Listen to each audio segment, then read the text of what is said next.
Hi guys! Hello mga ka-Wiggles Giggles! Sa aking first episode ng Wiggles Giggles Podcast. Game. For our first episode ay sasagot tayo ng mga relationship questions. Comfort cards. Relationship questions about love, About every... health, everything, money, lahat-lahat. Ano lang, mabilisan lang to. Tig-5 tayo. Game. Game. Kuha ka card mo. Kuha daw ng card ko. Random cards. Bilis lang tong first episode natin. Pilot. For the first question, paano kita nasaktan emotionally nang hindi ko alam? Paano kita matutulungan mag-heal? May ganun ba? May ganun ba? Pang nasaktan ata itong tanong eh. Ba't ganon? May ganun ba? Bakit naman ang first Pang question? nasaktan ata itong tanong eh. Nasaktan mo ba ako? Paano mo ba? Paano kita nasaktan emotionally nang hindi ko alam? Paano kita matutulungan mag-heal? I-follow up yun, dalawa yun. Siguro yung minsan pag tumataas yung voice mo. Siguro yun lang. And paano matutulungan kita mag-heal? Ayun, baka inom lang ng ng potion. Hindi. Siyempre yung Hindi, baka ibas naman tayo agad dyan. Hindi ko naman sinisigawan lagi. Talagang mataas na kasi talaga boses ko. Minsan mataas lang yung voice niya, kaya minsan na may misinterpret ko siya. Pero I think na lang talaga yung tone niya lang. Okay, mabawi tayo sa next. Ako naman yung... Awak pala namin si Bubu at si Bubu.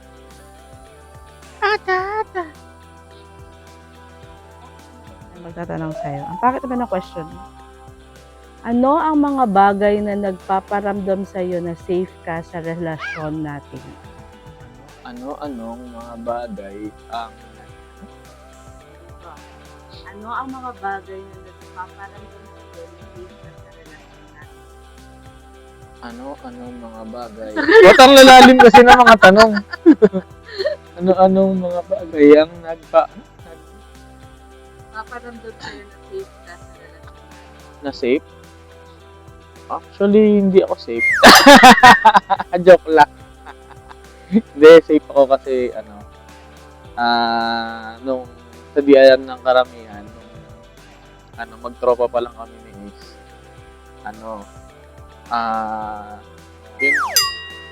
Yun nga. Pagka may mga problema ako sa mga tropa, sa mga trabaho, siya lagi ko pinupuntahan niya, or kinakausap ko lagi. Kaya yun, parang feeling safe space na rin. Ito yung niya. Your sense of safety is important, and understanding what comforts you helps strengthen trust and love. Diba? Ito pala yung kanina. Thank you for your bravery in expressing them. Mahalaga ang sinabi mo. Healing becomes possible through understanding and support. Yes. Correct. Okay, ikaw ulit. Naman. Last 3 cards. Okay, last 3 cards. Para sa ating pilot episode. Yes, pilot episode. Di ko alam kung saan ako titingin. Kahit Dalawang makapansin nyo pala. Kahit saan. Pero next time, dyan ako titingin. Ikaw dito. Parang tutukan. Okay. Kailan mo na-feel na hindi kita sinusuportahan emotionally? Ba't puro emotional itong tanong sa? Mag-asawa na po kami. Pero supportive naman si Je sa akin emotionally, physically.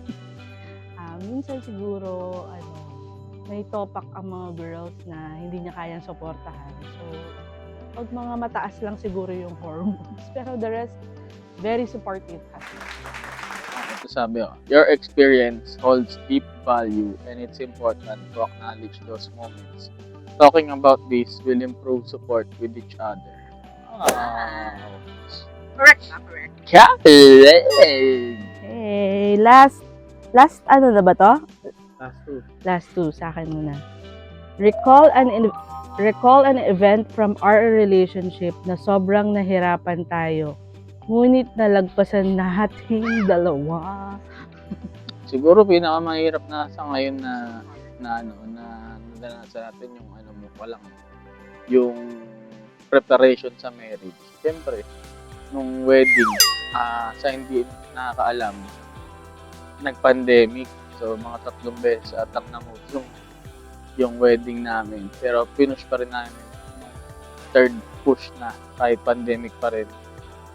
Ayun. Kasi, habang tumatagal, nagkaka-anxiety. Anxiety. Hindi, habang, di ba, kahit sino naman siguro, habang tumatagal, parang, siyempre, baka pag namove pa ng baka sabihin pa namin si Satsan, di pala para sa atin to parang mga ganun, di ba? Pero yun, na-push pa rin natin dahil kay Lord. Yeah. Reflecting on past struggles shows your strength as a couple. Ang bawat pagsubok na nalalampasan ay patunay na tibay at pagmamahalan. Okay, Last question. Para sa first episode, pilot episode ng ating Wiggles Podcast. Ayan, ang ganda ng tanong, pampatapos. Dapat sa atin dalawa pa rin. Ikaw muna. Paano kita napapasaya? Ganda. Gandang bunot. Oh. Gandang bunot. Madali lang ako mapasaya eh. Bigyan mo lang ako masarap na pagkain. Ako time saka presence is enough. Yun. Happy na ako doon. Ikaw? Ako, paano ba ako napapasaya? Simple lang din kasi pag masaya siya, masaya na rin ako. Sige, basahin mo na natin. Pagka tinatawanan niyo yung mga corny kong jokes, masaya ako nun. Sobrang saya ako pagka tumutama yung jokes ko. Okay? Sometimes, even the smallest things matter the most. Oo naman, nakasabi lang natin. Diba? Okay, guys! And that's it for our pilot episode ng Wiggles Podcast. Mga heart-to-heart talk. Yeah, and try natin mag-guest, tsaka iba't ibang lugar, iba-ibang setting, no? Try natin mag-guest ng ating mga special na tao sa buhay natin. Ayan, and see you sa next episode ng Wiggles Podcast. Wiggles out! Teka lang, Wiggles out mag-out ba? ka muna. Si Ace. Di pala tayo pakilala. Ito si Ace. At Hi, ako I'm si Ace. JNA. Ang behind sa Wiggles. Let's go out. Wiggles out. Bye.